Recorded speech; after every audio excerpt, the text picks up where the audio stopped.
4 साल बाद आखिर क्या करेंगे? आपको लगता है कि ये सैनिकरण के लिए खतरा भी पैदा हो सकता है? दो तरह से है। पहली चीज तो ऑर्गेनाइजेशन को कोई फायदा नहीं हो रहा है, क्योंकि आप उसको साल में छुट्टी भी देंगे ना, 60 दिन की तो देंगे, 90 दिन की नहीं देंगे तो वो छुट्टी लेगा। और मतलब आप ये समझ लीजिए 4 साल में 60 दिन की छुट्टी है तो टोटल 8 महीने की ये छुट्टी हो गई, 6 महीने की ट्रेनिंग हो गई, 12 महीने ये निकल गए आपके 14 महीने। और उसके बाद आप उसको जब जा रहा होगा तो 2 महीने और उसको क्लियरेंस के लिए देंगे। तो आपके पास वो बचा ही एक पोस्टिंग टेन्योर के लिए। आप उसको क्या विशिष्ट आयुध की ट्रेनिंग दे सकेंगे, या किसी पर्टिकुलर इक्विपमेंट पे आप कैसे ट्रेन कर सकेंगे? उसका काम ही रहेगा ये उठाओ वो रखो फाइल मैनेज करो, जो मैंने पहले कहा। और सबसे इंपॉर्टेंट बात यह है, अब बंदे की तरफ से, अब हम इंडिविजुअल की तरफ से सोचें।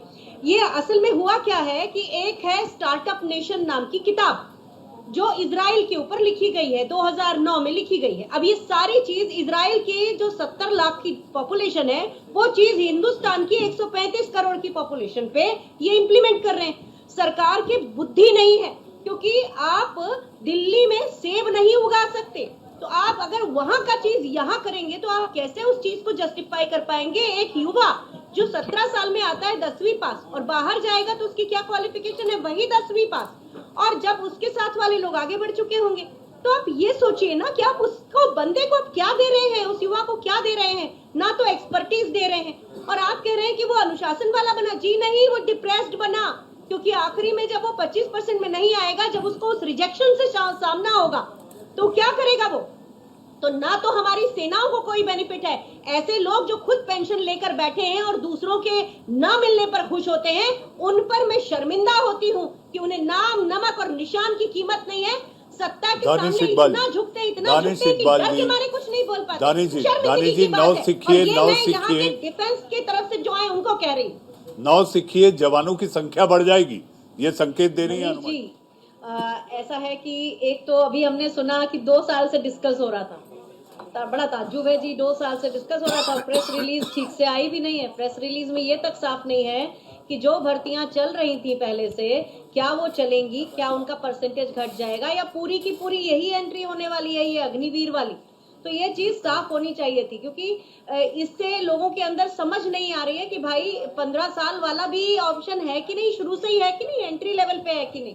तो एक तो अगर 2 साल से ये डिस्कस हो रहा था, तो फिर बड़ा ये तो वाहियात सा निर्णय हो गया, जिसमें कुछ लिखा ही नहीं है, एसओपी ही नहीं है, और आपने कहा पायलट प्रोजेक्ट ही नहीं है। तो इसका मतलब 2 साल से ये डिस्कस नहीं हो रहा था। और मैं इसको प्रमाणित ऐसे कर सकती हूँ कि जनरल वीके सिंह और खैर कर्नल राज्यवर्धन राठौड़ थोड़े से सीनियरिटी में वहां पे नहीं है, पर जनरल वीके सिंह तो थे। तो कल जब उनसे पूछा गया तो वो ऐसे हतप्रभ दिखे कि जैसे उनको किसी ने डिस्कशन में शामिल ही नहीं किया, और उन्होंने कह भी दिया ये कि नहीं, मुझसे तो नहीं डिस्कस हुआ है। तो जो लोग ऐसा कहते हैं वो झूठ कहते हैं। और मुझे बहुत अच्छा लगता कि अगर हम नाम नमक निशान की कीमत वाली बात करते। यहाँ बात एक प्रवक्ता थे, तो उनको कुछ मालूम ही नहीं है, वो कहने लगे ये बच्चे अशांति फैला रहे हैं। अरे भैया, अशांति तो सरकार ने फैलाई है। आपको दिखता नहीं है क्या कि चीन हमारे सिर पे आके बैठा है? इस समय यूक्रेन के ऊपर रूस चढ़ा बैठा है। ऐसे में चीन ज्यादा सशक्त है। और ये टाइमिंग है क्या कोई ऐसे एक्सपेरिमेंट करने का सेना के ऊपर? सीधे अगर सेना पे करना था, पुलिस में कर लेते जी, होमगार्ड को ले आते, पुलिस फोर्स हटा लेते। इस तरह की चीज क्या हम अपनी सरहदों के लोगों पर करते हैं? अनुमा जी, चूंकि ये बहस का पहला पड़ाव है, और भी I find the BJP spokesperson absolutely insensitive, because the beneficiary knows what is good for himself. He has been preparing, he has been aspiring, and he also knows if he joins this 4 years, after that 4 years when he comes out, he is just a 10th pass. Whereas all his other counterparts have already become doctors, engineers, graduates. He will have to start up again. And then, in that case, he will be so much frustrated. No. He will have to face rejection. All that is fine. So my point this is what I was trying to understand from you, Wing Commander Acharya, that the merits of the scheme we're ready to discuss and debate, and this is what the government is also saying. But what justifies the kind of vandalism and destruction to public property that we saw? These are, as I said, at the cost of repeating myself, these are aspirants who are trying to get into the armed forces, the Army, Navy and Air Force, which are the most disciplined forces. Are you sure these were aspirants and not politically motivated? I'm surprised why this question is posed to me. you think it is being done by the Congress party, then you are wrong, because it is a pure, it is simply an, I mean, you are just blaming us. This is incorrect, because a beneficiary knows that person who has been aspiring. Don't you see?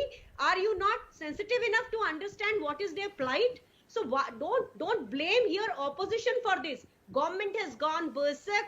They wanted to announce it instead of looking at the country's armed forces efficacy. They have looked at the elections. They have looked at the data of unemployment that they wanted to fudge. So they are playing around with the Indian armed forces, which is very incorrect. The armed forces are not guinea pigs. We are the people who safeguard our borders. It should not be done with the armed forces. It is absolutely bad. Okay, General. Ridhima, I hope you have gone through the press release. The press release is so vague that you can also find it is absolutely misleading, because it doesn't talk about if there are any this permanent schemes which are already going on for 15 years. Will they go on like that? And or this will be the only entry scheme which will be there. So there is a vagueness in the scheme. That is one. But I will more talk about the organization point of view. The origin of this scheme is not to build up efficacy or competence in the armed forces. No, I It is essentially basically want to I lessen will talk about the merits of the scheme in just a bit, but just as far as these protests are concerned, these are supposed to be aspirants for the armed forces, which is the most disciplined as far as an industry is concerned. Today we saw them torching public vehicles and trains. See, always you should look at the root cause, not on the things, because government has not behaved in a matured manner. They should have built up an environment. They should have discussed this in-house. Was there a pilot project? If there was a pilot project, was it actually required to straightway start with the armed forces? They could have done with the police forces, because there is a home guard. They could have replaced the police force with home guard. There could have been a success story, and they would have gone ahead with that. So another thing is, actually these people in 4 years, are they not going to get any leave?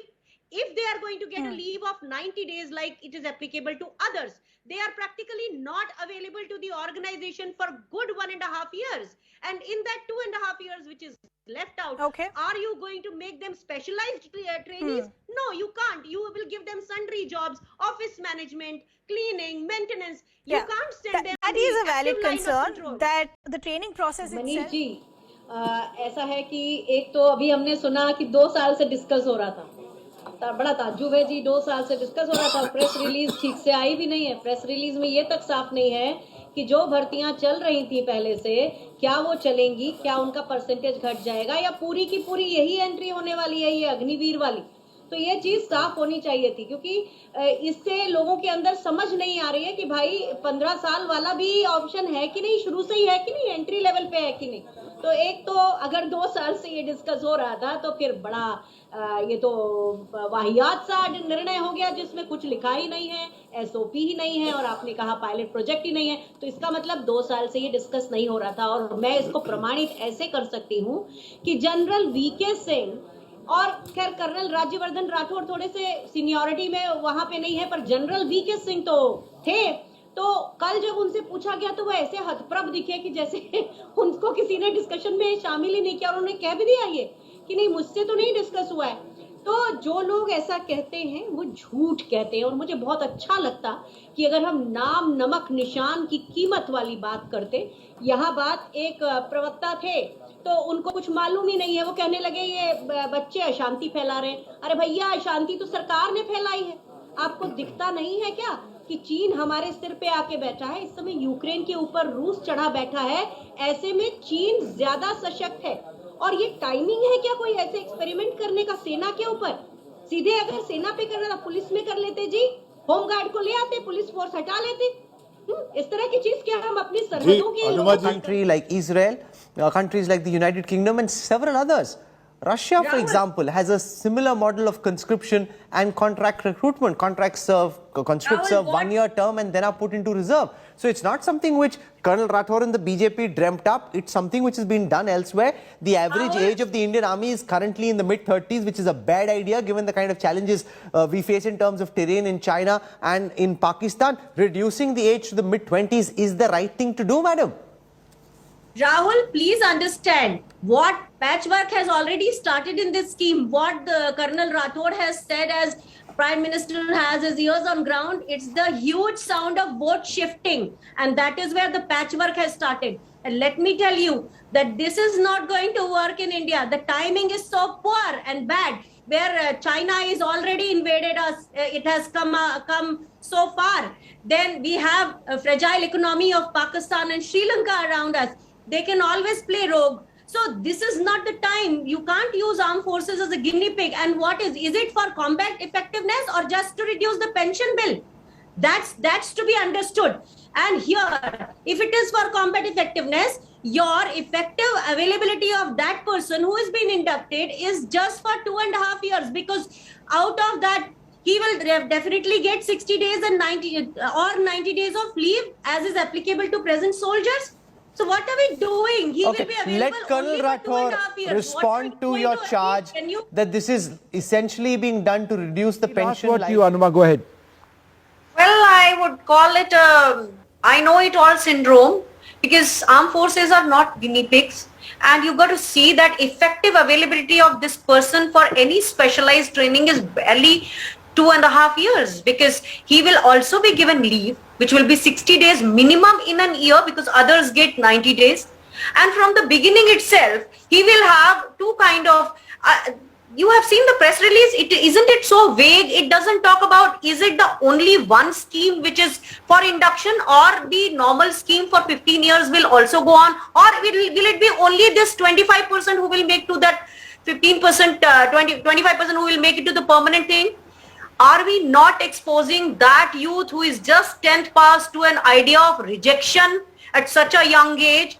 75% will be rejected. When they go back to their villages, they will say, "Aa gaya, isko rakha nahi." All Do you right. think what kind of impact Vishnu, I will like have to on say. that youth? And he will be barely 10th pass, Okay. whereas all his counterparts Okay. would have gone. All right. It's not- either- Commander, Vishnu- you've got 20 seconds. I'm out of मैं time. अपनी बात करती हूँ। मैंने 15 साल की service करी थी, और जब हमें एयरफोर्स ने तब हमको एक कोर्स कराया था IIM कलकत्ता या अहमदाबाद में, उसके बाद भी हम लोगों को नौकरी नहीं मिली थी। यानी इतने क्वालिफाइड और बहुत ज्यादा एज नहीं थी, हम लोग 38, 36 के आसपास के लोग थे, तो हमें नहीं नौकरी मिली थी। और दूसरी चीज, आज मैं मध्य प्रदेश में अपने राज्य में लड़ रही हूं, क्योंकि 10% भर्तियां जो पहले से ही थी वो कभी दी नहीं गई, और इस बार तो बिल्कुल ही पुलिस कांस्टेबल की भर्ती में उसे हटा दिया गया। तो जो लोग ऐसा कहते हैं कि भर्ती दी जाएगी, वो सिर्फ एक जुमला लगता है, और मैं राजनीति नहीं कर रही हूँ, क्योंकि अब हम इनकी लड़ाई लड़ रहे हैं। हमने जबलपुर हाईकोर्ट में केस डाला हुआ है, और थैंक यू ठीक। आपके टीवी ने उस मेरे पास महज 1 मिनट रह गया है, और जेबा के पास मैं आखिरी कमेंट के लिए आना चाहूंगी। जेबा, अरे हमारे इस तरह के वेपन फिटर वगैरह होते हैं जिनको 6 महीने की ट्रेनिंग में हम कुछ नहीं सिखा पाएंगे, क्योंकि वो ऑलरेडी थोड़ा सा टेक्निकल कोर्स करके आए होते हैं, तो उनको सिखाना बड़ा मुश्किल है। लेकिन एक बात कहूंगी मैं कि कोई भी ऑर्गेनाइजेशन है जो जीवंत होता है, उसमें बदलाव होते हैं। हमारा यहाँ होना इंडियन एयरफोर्स में विमेन ऑफिसर्स का, वो भी इसी का प्रमाण है कि बदलाव हुआ था। लेकिन आपको मैं बताऊं, तत्कालीन जो सरकार थी 92-93 में, उसने ये शुरू में कहा था कि ये प्रयोग के तौर पर है, 5 साल के लिए, अगर प्रयोग सफल होगा तो हम इसे आगे करेंगे। कितना समझदारी पूर्ण निर्णय था वो। और मुझे ऐसा लगता है, मुझे बहुत दिनों से मैं देख रही हूँ आर्म फोर्सेस में एक किताब बड़ी डिस्कस हो रही थी, उसका नाम है स्टार्टअप नेशन, और ये लिखी है एक डैन सेनर नाम के अमेरिकन ने, और एक इजरायली बंदा है सॉल सिंगर। तो इन्होंने इजराइल की इकोनॉमी जो बहुत अच्छे से बूम हुई थी, और उसकी 63 कंपनीज जब नैस्डैक में, न्यूयॉर्क स्टॉक एक्सचेंज में लिस्ट हुई थी, तो उन्होंने कारण जानने के लिए पता किया, तो पता चला कि इजराइल के जो वहां यूथ है, उनको कंपल्सरीली, जिसको कंस्क्रिप्शन कहते हैं, उनको वो सेना में सर्विस करनी पड़ती है। अब 70 लाख के पॉपुलेशन वाले देश इजराइल का एक मॉडल अगर हम यहाँ अपनी सेनाओं के ऊपर लागू करेंगे, तो भाई आपने मिट्टी तो तैयार नहीं की, क्योंकि इजराइल का standard, educational standard, living standard, वहां तक तो हम पहुंचे नहीं। या फिर हम सिंगापुर की भी बात करते हैं, वो भी मॉडल काफी डिस्कस हुआ। तो मैं ये बिल्कुल मानने को तैयार नहीं हूं कि ये 2 साल पहले से डिस्कस हुआ है। अगर ये डिस्कस होता तो इस तरह से अचानक जलजला नहीं आता। अगर डिस्कस होता तो इसमें जो प्रॉज एंड कॉन्स हैं, दोनों डिस्कस किए जाते। और अगर ये डिस्कस होता तो बहुत सारे वेटरन्स जिनको झटका लग रहा है, जो जनरली सरकार की नुमाइंदगी करते थे, वो लोग भी इसके अगेंस्ट बोल रहे हैं। तो बड़ी साफ सी जाहिर सी बात है। और फिर मैंने जैसे आपको कहा कि कई लोग ये कह रहे हैं कि ये पेंशन बिल कम करने के लिए है, कुछ लोग ये कह रहे हैं हम ज्यादा यंग सेना चाहते हैं। मतलब दोनों ही लोग ये बात नहीं कर रहे हैं कि हमारी कॉम्बैट इफेक्टिवनेस कैसी होनी चाहिए। हम ये भी नहीं देख रहे हैं कि चीन हमारे यहाँ इतना आगे बढ़ चढ़ के आ गया है, हमारे बाजू में पाकिस्तान और श्रीलंका की इकोनॉमी ध्वस्त हो रही है जी। कभी भी हमारे साथ किसी तरह की बेजे हरकत कर सकते हैं। अनुमा जी, आप जो बात कह रही हैं, आपका वक्त शुरू होता है अब। देखिए, इसके दो स्टेक होल्डर्स हैं, एक तो देश की सेनाएं और दूसरी युवा। तो जो सेनाएं हैं उनको इसकी इफेक्टिव अवेलेबिलिटी नहीं मिल पाएगी, क्योंकि जो युवा है उसे अगर हम छुट्टी नहीं देंगे तो वो काम नहीं कर पाएगा, और छुट्टी देंगे तो उसका हर साल 90 दिन की छुट्टी होती है, तो वो लगभग 1.5 साल के लिए तो वो अपनी यूनिट में मौजूद नहीं होगा। उसका 2.5 साल में हम क्या उपयोग कर पाएंगे। और दूसरी चीज है युवाओं की तरफ से, जब वो बाहर निकलेंगे तो होंगे तो वो वही 10th पास, अगर आप डिग्री भी दिला देंगे 10th से 12th पास कहेंगे, लेकिन वो बाहर जब जाएंगे तो उनके साथ के लोग इंजीनियर और डॉक्टर बन चुके होंगे। और एक खास तौर पे एक बात मैं कहना चाहती हूँ, ये मिलिट्री डिसीजन नहीं लगता मुझे, ये पॉलिटिकल डिसीजन है। क्योंकि अगर मिलिट्री डिसीजन होता तो हमारी आदत है, हम सेनाओं में रहते हैं, हम जानते हैं अपनी पूरे, हम जितने भी स्टैंडर्ड ऑपरेटिंग प्रोसीजर बनाते हैं वो हर तरह की चीजों के लिए टाइम टेस्टेड होते हैं, और इसमें बार बार पैचेस लग रहे हैं। तो इसके हिसाब से ये बहुत साफ जाहिर है कि ये डिस्कस नहीं हुआ है। यहां तक कि जनरल वीके सिंह जो सरकार के अपने साथ थे, उनको तक जैब लगा, उनको देखकर उनको तक नहीं मालूम था, दूसरे दिन से उन्होंने बोलना शुरू किया है। चलिए, मालूम होना चाहिए, चलिए डिस्कशन होना चाहिए था। इस पूरे अब आपने उठा के लगभग 30 साल से ये बात इसको विचार किया जा रहा था। कारगिल रिव्यू कमेटी की रिपोर्ट में भी ये बात आई थी, इसको किस तरह से सेना को जो है उसकी प्रोफाइल जो एज है कम किया जाए। क्या आपको नहीं लगता कि सेना में इस तरह के सुधारों की जरूरत थी, और दुनिया में इस तरह की चीजें हैं? देखिए, जो टाइम टेस्टेड प्रक्रिया है उसको हटा के कुछ और करने के लिए आपको एक उसी तरह से एनालिसिस करके, बहुत ज्यादा रिसर्च करके, लोगों के बीच में बात करके, अब आपने उठा के इजराइल का मॉडल यहाँ थोप दिया। तो इसलिए मैं कह रही हूँ, और एक बात बता दूं, अभी एक प्रवक्ता जिनको आप जर्नलिस्ट कह रहे थे, वो ये कह रहे थे कि साइबर की ट्रेनिंग देंगे, इंटेलिजेंस की ट्रेनिंग देंगे। भैया 6 महीना में क्या क्या दोगे? क्या बात कर रहे हो? 10वीं पास लड़के? अरे भाई, अरे हमने कहा क्यों 10वीं पास वाला इंटेलिजेंस गैदरिंग नहीं कर सकता? आप डिग्निटी आपने एक मिनट नहीं,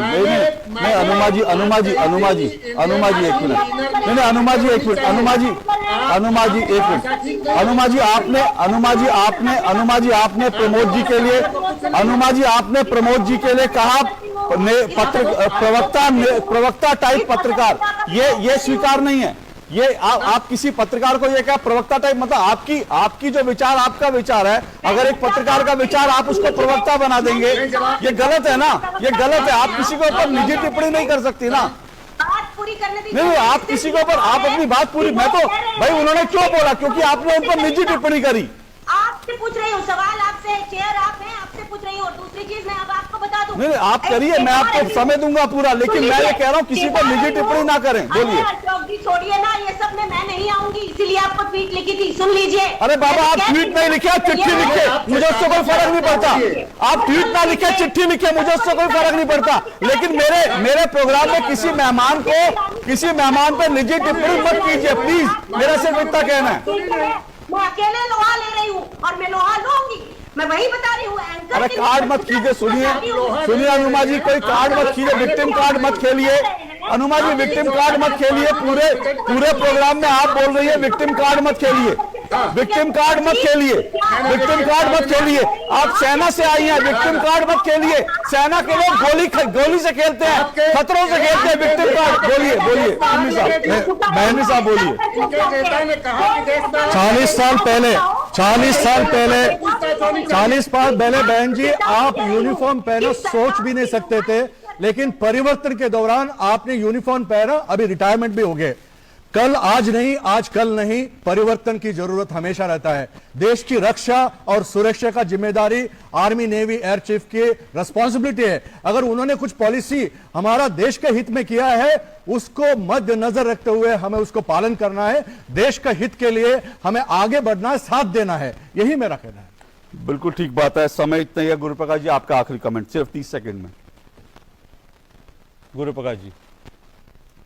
म्यूट पर गुरुप्रकाश जी, गुरुप्रकाश जी अनम्यूट करें जल्दी से 30 सेकंड में। नहीं, मैं अनम्यूट हूं सर, मैं अनम्यूट हूं। अच्छा, आवाज आ रही है? बोलिए। देख रहे हैं, नहीं आ रही है। आप दोनों लोग do not destroy public property. If you want to destroy, then destroy BJP India offices that is made of black money. ये विवेक सिंह नेताजी कांग्रेस के एक नेता हैं, कुछ कमेटियों में रहे हुए हैं। मुझे लगता है इस तरह के ट्वीट करना या इस तरह की हिंसा फैलाने की बात करना ये किसी के लिए सही नहीं है। लोकतंत्र है, डेमोक्रेसी है, डेमोक्रेसी में जो अलग अलग मत हैं, विचार हैं, उन पर चर्चा का अलग अलग फोरम हो सकते हैं, पर हिंसा नहीं, क्योंकि हिंसा करने वालों के लिए अग्निवीर के भी दरवाजे बंद हैं। सेना के साथ साथ किसी भी सरकार। किशन रेड्डी जी ने कहा कि वो अग्निवीर, जो कि यूनियन मंत्री है सरकार में, उन्होंने कहा कि अग्निवीरों को इलेक्ट्रीशियन, गार्डनर, माली, नाई ये सब बनाने की प्रशिक्षण दिया जाएगा। फिर कैलाश विजयवर्गीय जी कहते हैं कि हम बीजेपी के ऑफिस में उनको सिक्योरिटी गार्ड रख लेंगे। तो ये लोकतंत्र में जायज है, लेकिन ये जायज नहीं है कि कोई अगर उनका साथ दे रहा है। एक बात समझ लीजिए कि जो युवा है वो अलग अलग होते हैं। अगर वो इकट्ठा होकर संघर्ष करना चाहते हैं और पार्टी है उसको समर्थन देती है, आप ये तो कह रहे हैं कि कितने हजार करोड़ की संपत्ति जल गई, लेकिन देशकीमती युवाओं का पूरा भविष्य जलाने वाली ये सरकार और हमारी सेनाओं के साथ किस कदर उसके करने वाली हो सकते हैं ना अनुमा जी। अगर मान लीजिए आपको ऐसा लग रहा है कि समर्थक नहीं हो, सुनिए तो, अरे तो अभी तो आपने जस्टिफाई एक तरह से कर दिया। मैं कह रहा हूँ क्या, अरे आप अपने हिसाब से नहीं बोलेंगे। नहीं, अपने हिसाब से नहीं बोल रहा। आपने अभी क्या कहा? आपने कहा देश की संपत्ति जली, लेकिन युवाओं का करियर जल रहा है। मैं कह रहा हूं कि युवाओं का करियर एक महत्वपूर्ण मुद्दा है, उस पर दूसरे तरीके हो सकते हैं, लेकिन देश की संपत्ति जलाने वालों का भी तो ये कहना कि देश को समर्थन नहीं करते, देश को खून से लथपथ कर देंगे, कहां समर्थन नहीं करते। हिंसा का बिल्कुल समर्थन नहीं करते, कभी नहीं किया। लेकिन ये जो कहानी है, मैंने आपको इसीलिए इस प्रोग्राम के पहले ट्वीट पे टैग किया है, पढ़ लीजिएगा। तो मैं आपको ये बताना चाह रही थी कि यहाँ पर कैलाश विजयवर्गीय जी उनको पहले ही मैंने कैलाश जी के जो बयान, एक मिनट बस, समय कम है, जल्दी मेरे पास। कैलाश जी का जो आपने कहा ना, मैं मानता हूं, मैंने जितना सुना कैलाश जी का बयान, वो मुझे लगता है वो गैर जिम्मेदाराना बयान था। फिर भी गुरुप्रकाश जी आप रिस्पॉन्ड करेंगे? ये कहना, मुझे एक मिनट आखिरी बात कहने दीजिए। बोलिए जल्दी से। 10% की कहानी बता रहे हैं। मैं जिस मध्य प्रदेश से आती हूँ और जहां बैठी हूँ उस समय, यहाँ वो 10% का पुलिस कांस्टेबल की भर्ती में वो रिजर्वेशन खत्म कर दिया गया। 2 लोग सिलेक्ट हुए हैं। आज हम जबलपुर के हाई कोर्ट में हैं इसी मुद्दे को। ओके गुरुप्रकाश जी, फिर उसके बाद मैं आ रहा हूं। सरकार की आड़ में सेना पर तो हमला नहीं कर रहे हैं। ये वाला ना, ये गड्ढा मेरे लिए नहीं है। 25 साल की आपने, अरे कोई शेखर सुमन का शो थोड़ी चल रहा है मैडम। अनुमा जी एक मिनट, अरे प्रमोद जी एक मिनट, प्रमोद जी ना श्रीमान, प्रमोद जी एक मिनट, श्रीमान अनुमा जी ये शेखर सुमन का शो नहीं चल रहा। मतलब हम गंभीर रूप से डिस्कस कर सकते हैं। एक minute Pramod ji please, Pramod ji please, Pramod ji, नहीं मैं सिर्फ ये कह रहा हूँ। नहीं अनुमा जी सादर मेरी बात सुन लीजिए। एक मिनट प्रमोद जी प्लीज, अनुमा जी सादर मेरी एक बात सुन लीजिए। मैं कह रहा हूँ बहुत गंभीर विषय है, मुझे नहीं मालूम ये आप जो कह रही हैं वो बहुत गंभीर विषय, हम लोग बहुत गंभीरता से इस पर चर्चा करें। तो मेरा सिर्फ इतना निवेदन है, बोले आप जी। ये बहुत संजीदा विषय है और मेरे लिए राजनीति नहीं है, ये मेरे खून से रिलेटेड बात है, क्योंकि मैं जिस सेना के कारण आज इतनी बड़ी हुई हूं, मैं कुछ नहीं थी माँ बाप खोने के बाद, इस सेना से ही मैं सब बनी हूं। तो इस सेना के साथ मेरी प्रतिबद्धता आपके किसी के कहने से कम नहीं हो सकती। ये मेरी सेना है और इतने डिबेट, इतने एंकर बिल्कुल व्यक्तिगत जिम्मेदारी लेकर सरकार का जो नैरेटिव है वो कह रहे हैं और लोगों को किसी तरह कन्विंस हो जाएं ये चाह रहे हैं, और सरकार मीडिया में चर्चा के माध्यम से युवाओं को धमकी दे रही है। ये बड़ा आसानी से समझ में आता है कि सरकार बैकफुट पे है, सरकार से गलती हुई है, हड़बड़ी हुई है, राजनीतिक निर्णय लिया है। ये मिलिट्री निर्णय नहीं है, ये हमारी कॉम्बैट इफेक्टिवनेस की बात नहीं करता। ये एज कम करने की बात करता है, कॉम्बैट इफेक्टिवनेस ओके गुरुप्रकाश जी जो इतने दिन से जो इंटरव्यूज दे रहे हैं, जो कुछ कह रहे हैं, वो सब जो है सरकार ने उनको पढ़ाया, वो वही कह रहे हैं, वो अपने उससे कुछ नहीं कह रहे, अपनी समझ से कुछ नहीं कह रहे। सेना के शीर्ष अधिकारी जो कुछ कह रहे हैं, आप ये कहना चाह रही हैं? अशोक जी, हमारे यहाँ इस पर काम हो रहा था। इजराइल का मॉडल और सिंगापुर का मॉडल मेरे समय से डिस्कस किया जा रहा है। मैं 2017 में छोड़ा है, तब भी डिस्कस किया जा रहा था। और मैन पावर की जो बात थी, यंग सेना की बात थी, ये सारी हो रही थी। लेकिन हमारी जो हमारी प्रक्रिया थी वो इतनी फुल प्रूफ थी, जैसे मैंने कहा कि वो बहुत मेरा सवाल कुछ और था। सवाल पे आ रही हूँ, सुन लीजिए। हमारे अरे आराम से बात कीजिए, चिंता मत कीजिए, मैं आपको समय दूंगा, आराम से बात कीजिए। बोलिए आपसे समय ले ही लूंगी। तो मैं आपसे वही कह रही हूँ बोलिए। कि हमारी जो सेना है, हमारे जो सीनियर ऑफिसर्स हैं, वो बहुत अनुशासित हैं। सारे लोग अनुशासित होते हैं और कभी भी हम सेना में रहते हुए हमारी सेना में कम से कम विद्रोह नहीं होता। तो जो उस दिन की सरकार होती है उसके अगेंस्ट हमने कभी जाते नहीं देखा। और हमने देखा है कि हमारे नेवल सेना अध्यक्ष को, एडमिरल भागवत को, बीजेपी की सरकार ने ही सैक कर दिया था। तो ऐसे समय में कोई भी जनरल ऐसा नहीं चाहता। ये बहुत वल्नरेबल पॉइंट है। कोई भी, मैं जानती हूं अंदरूनी तौर पे कि वो जानते हैं कि ये बहुत लचर और ढीली स्कीम है, ये वापस जरूर होगी, चाहे आप हेकड़ी कितनी भी दिखा लीजिए, लेकिन ये वापस जरूर होगी। और सेना नहीं दिखा रही है हेकड़ी, ये सरकार की हेकड़ी है, क्योंकि ये राजनीतिक निर्णय है, ये मिलिट्री निर्णय है ही नहीं। मैं वही